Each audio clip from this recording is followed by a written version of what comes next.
అధ్యక్ష సబ్జెక్టే మాట్లాడుతున్నా సార్. నేను ఆ గవర్నర్ ప్రసంగంలో ఏం చెప్పినో దానికే సమాధానం చెప్తున్నా. 10 ఏళ్ళు విధ్వంసం జరిగింది అన్నారు.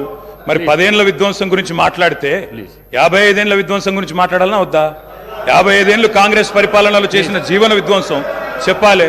ఇప్పుడు గౌరవ సభ్యులు రామ్మోహన్ రెడ్డి గారు మాట్లాడుతూ రాజశేఖర రెడ్డి గారి పేరు తీసుకున్నారు, గత ముఖ్యమంత్రుల పేర్లు తీసుకున్నారు. పొన్నం ప్రభాకర్ గారేమో ఆంధ్రప్రదేశ్ చరిత్ర మాట్లాడొద్దంటారు. మరి రామ్మోహన్ రెడ్డి గారేమో గతంలో ఉన్న ఆంధ్ర ముఖ్యమంత్రుల పేర్లు తీసుకున్నారు. పేర్లు తీసుకున్నప్పుడు చెప్పకపోతే ఎట్లా అధ్యక్ష? వాస్తవాలు చెప్పాలి, చరిత్ర చెప్పాలి, అద్దం చూపెట్టాలి కదా సార్. 55 ఏళ్లు పరిపాలించే అవకాశం ఇచ్చినప్పుడు సాగునీరు ఇవ్వలేని అసమర్థులు, తాగునీరు ఇవ్వలేని అసమర్థులు, కరెంట్ ఇవ్వలేని అసమర్థులు, వాళ్ళ అసమర్థత గురించి చెప్తే ఉలికిపడ్డం ఎందుకు అధ్యక్ష? అధ్యక్ష ఇంకొక మాట కూడా నేను విజ్ఞప్తి చేస్తా ఉన్నాను. ఇది మొదటి రోజు అధ్యక్ష. మొదటి రోజే ఇంత ఉలికిపడితే ఎట్లా అధ్యక్ష?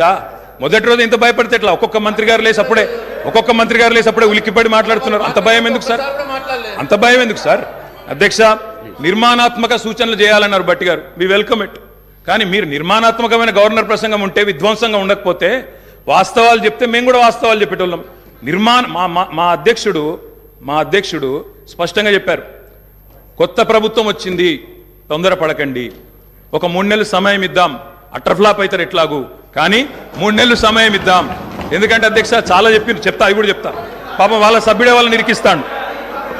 అధ్యక్ష ఒక్క మాటలో చెప్పాలంటే తెలంగాణలో అధ్యక్ష ఒక్క మాటలో చెప్పాలంటే ఏంది అధ్యక్ష కాంగ్రెస్ పరిపాలన? బొంబాయి, బొగ్గుబాయి, దుబాయ్. ఆనాడు ఇదే కదా అధ్యక్ష. మొత్తం ప్రజలు వలసలు పోయే దుస్థితి, రైతులు మొగులు దిక్కు చేసే దుస్థితి, మొత్తంగా ఆఖరికి ఇవాళ అక్కడ కూర్చున్న ముఖ్యమంత్రి గారి సొంత జిల్లాలోనే గంజి కేంద్రాల అధ్యక్ష. ఇందిరమ్మ రాజ్యం అంటే గంజి కేంద్రాలు, ఆకలి సావులు, ఎన్కౌంటర్లు తప్ప ఏముండే అధ్యక్ష? ఇది గొప్పగా చెప్తున్నారు అధ్యక్ష. ఆ రోజుల్లో ప్రాజెక్టులు కట్టకున్నా, పైసలు తరలించకపోయిన ఆంధ్రాకి మౌనంగా మంగళహారతులు పట్టింది తెలంగాణ కాంగ్రెస్ నాయకులు కాదా అధ్యక్ష? ఆనాడు మేము రాజీనామాలు చేస్తుంటే, గొంతు చించుకుంటుంటే, పేగులు దిగేదాకా కొట్లాడుతుంటే, పదవుల కోసం పెదవులు మూసుకున్నది ఎవరు అధ్యక్ష?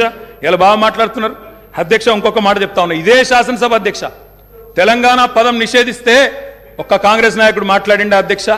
ఇదే శాసనసభలో అధ్యక్ష అక్కడ కూర్చున్న ముఖ్యమంత్రి కిరణ్ కుమార్ రెడ్డి గారు, మా హరీష్ రావు గారు లేచి మాకు నిధులు ఇవ్వరా అని అడిగితే, ఒక్క పైసా ఇయ్యా, ఏం చేసుకుంటావో చేసుకోపో అన్నప్పుడు ఒక్క కాంగ్రెస్ నాయకుడు మాట్లాడిండా సార్? ఇలా బాగా మాట్లాడుతున్నారు. పదవుల కోసం పెదవులు మూసిన చరిత్ర ఖచ్చితంగా తెలంగాణ కాంగ్రెస్ నాయకులదే. అందులో రెండో అభిప్రాయం కూడా అవసరం లేదు అధ్యక్ష. I'm not yielding sir. ఎందుకంటే మీరు నాకు రెస్క్యూకి రావాలా. మేము ప్రధాన ప్రతిపక్షం, 39 మంది ఉన్నాం ఇక్కడ. మాటికి ఒక్కసారి ఇంటర్ఫియర్ చేస్తే మాకు కూడా సమయం ఇవ్వాలా మీరు? మాకు కూడా 4 సభ్యులకు మాట్లాడే అవకాశం ఇవ్వండి. మాటికి మంత్రి గారు చెప్పడం ఏందండి? సమాధానం చెప్పలేరా అధ్యక్ష? అంత భయం ఎందుకు? మరిన్ని లేటెస్ట్ అప్డేట్స్ కోసం SN Telugu news TV channel ని సబ్స్క్రైబ్ చేయండి, లైక్ చేయండి, షేర్ చేయండి.